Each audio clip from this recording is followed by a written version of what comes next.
भगवान आपका सबसे प्रिय भोग क्या है? श्री कृष्ण से अर्जुन पूछते हैं। ईश्वर की खोज क्लास में आपका स्वागत है और आज हम लोग जानेंगे कि ईश्वर को सबसे प्रिय भोग क्या है, यानी कि ईश्वर को हम लोग क्या चढ़ाएंगे, कौन सा मेवा, पकवान, मलपुए या अच्छे अच्छे फल क्या चढ़ाएंगे जिससे ईश्वर जो है हमसे प्रसन्न हो जाएंगे, खुश हो जाएंगे। ठीक है, यही प्रश्न गीता में श्री कृष्ण से अर्जुन पूछते हैं।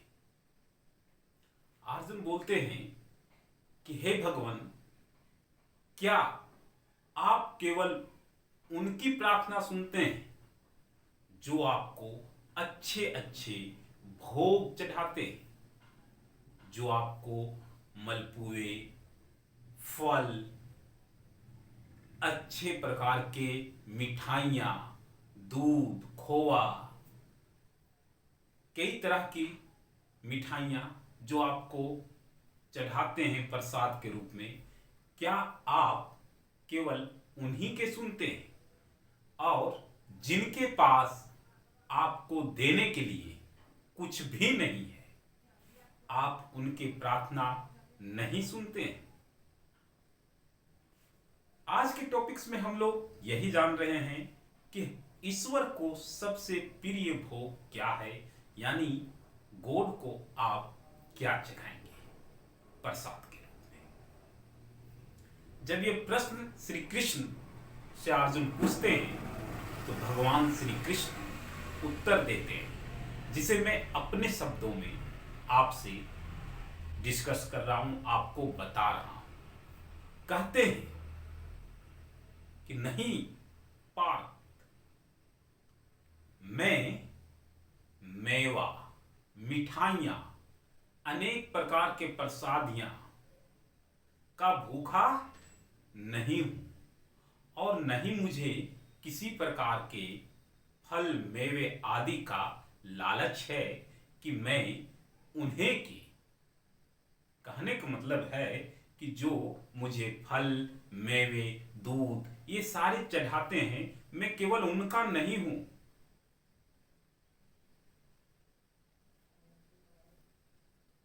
ईश्वर को मुझे तो मेरे भक्त जिस रूप में भजते हैं, मैं उसी रूप में उन्हें मिल जाता हूं। जिनके पास कुछ नहीं होता है, उनके भी मैं,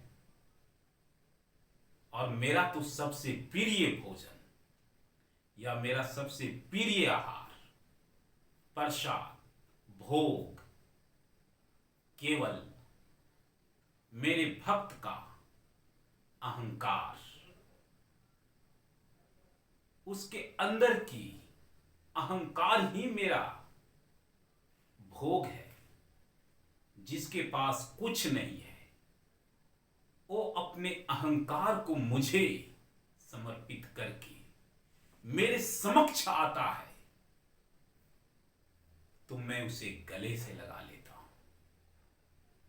मैं उसके हर प्रार्थना स्वीकार कर लेता हूं। यानी कि गीता में श्री कृष्ण अर्जुन को उपदेश देते हैं कि मुझे अच्छे या नाना प्रकार की मिठाइयां भोग में नहीं चाहिए।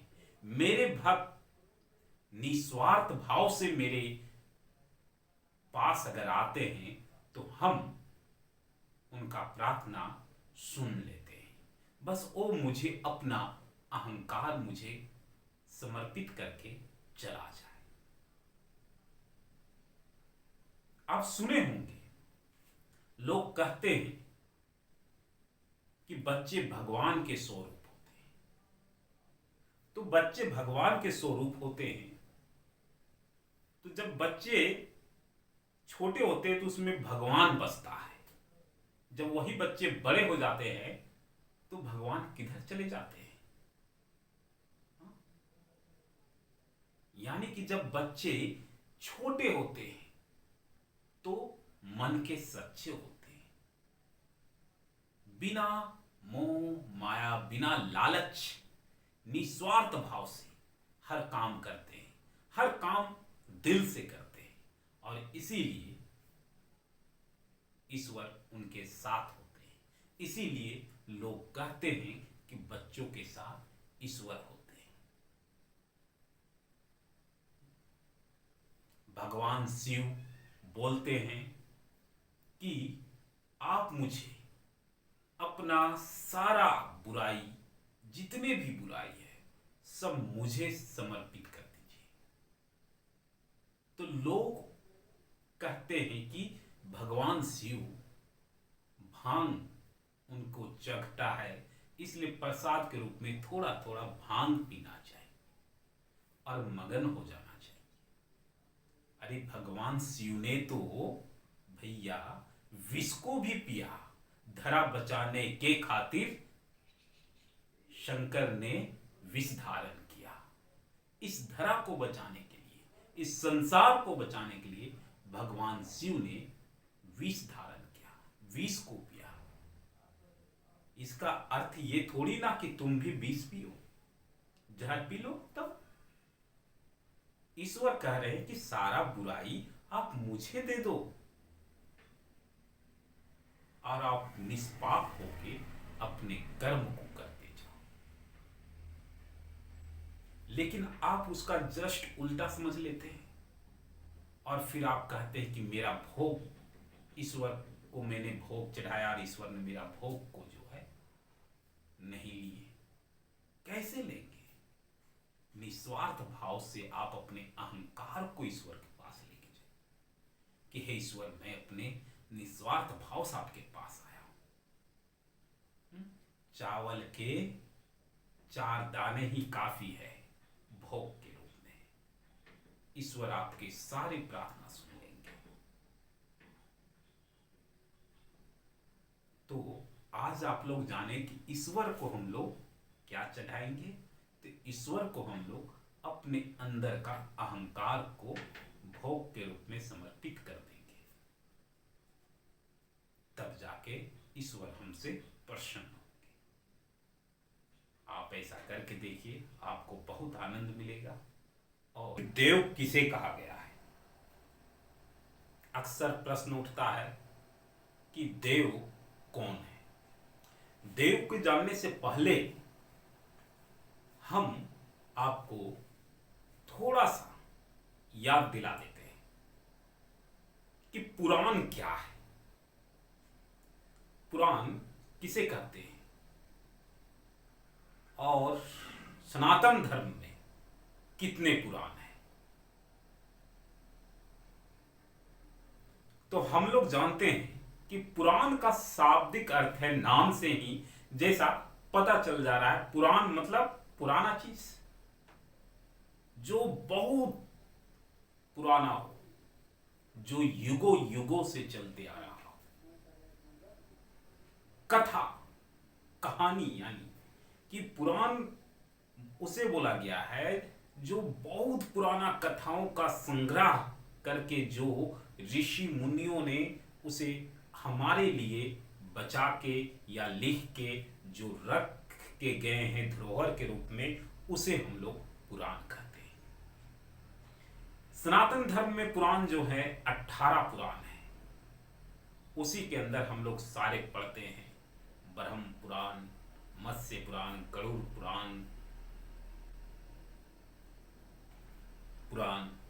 और ये 18 पुराण कुछ इस प्रकार है। आप देख सकते हैं या जान सकते हैं कि वो 18 पुराण जो है आपका ब्रह्म पुराण, भविष्य पुराण, नारद पुराण, मार्कंडेय पुराण, शिव पुराण, विष्णु पुराण, भागवत पुराण, अग्नि पुराण, ब्रह्मदेव पुराण, लिंगा पुराण, स्कंद पुराण, वामन पुराण, लगभग ये 18 पुराण है।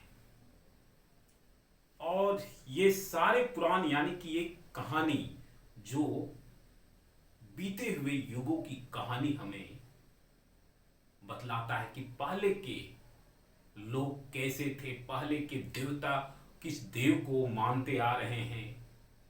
हम लोग सनातन मतलब होता है पुराना, हम लोग सबसे पुराना धर्म से रिलेटेड रखते हैं, इसी से अनेक धर्म बना है।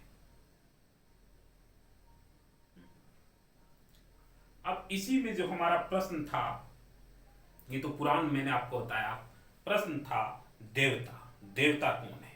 इसके 4 उत्तर हैं हमारे पास, इतिहास के अनुसार से हमारे पास 4 उत्तर हैं। पहला अगर हम बोल सकते हैं देवता, तो देवता यानी जो सृष्टि की रचना किया है, उसे भी हम लोग देवता यानी ईश्वर, गॉड कह सकते हैं। दूसरा उत्तर आप बोल सकते हैं कि त्रिदेव, त्रिदेव को देवता बोला गया है। कौन त्रिदेव? ब्रह्मा, विष्णु, महेश। जो सृष्टि के पहला, आप ध्यान दीजिएगा, पहला जो है देव कौन कहलाए? जिन्होंने सृष्टि की रचना की। दूसरा त्रिदेव, जिन्हें सृष्टि का भार सौंपा गया। जैसे ब्रह्मा को जो है वो बनाना काम था, विष्णु का यानी नारायण का काम है पालन करना। त्रिदेव देव यानी भगवान शिव का काम है सृष्टि में जो कुछ हुआ उसे खत्म करना।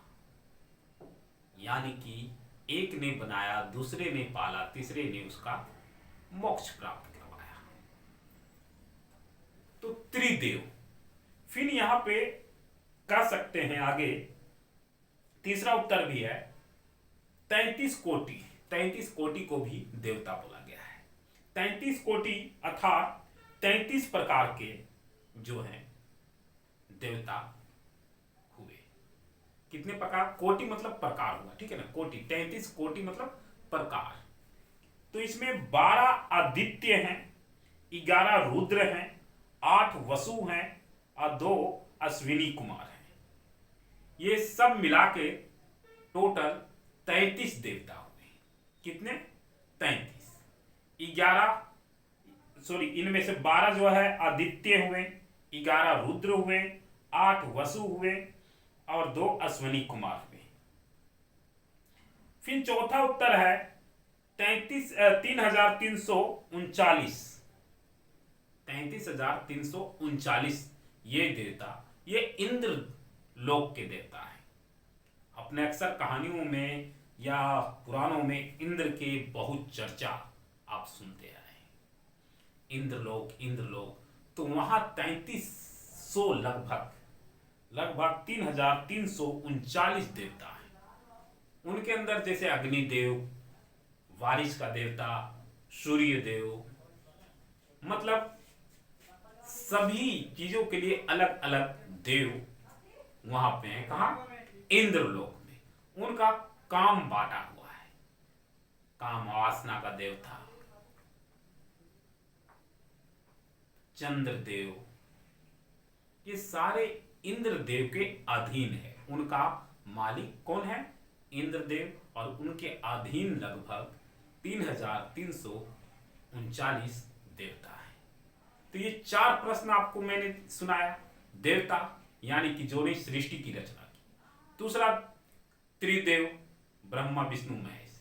तीसरा 33 कोटि, जिसमें 12 आदित्य हैं, 11 रुद्र, 8 वसु, 2 अश्विनी कुमार, ये सारे देवता। चौथा इंद्र लोक के देवता, ये सारे देवता हैं। अब इसमें से आप रुद्र जान रहे हैं, वसु भी आप जान रहे होंगे, अश्विनी कुमार भी। आदित्य, आदित्य कौन है?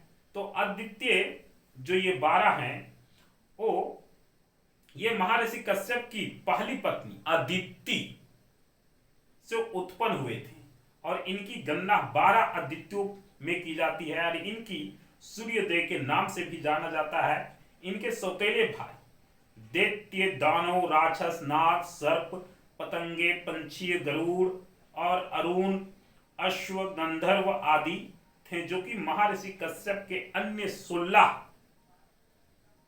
पत्नियों से उत्पन्न हुए थे।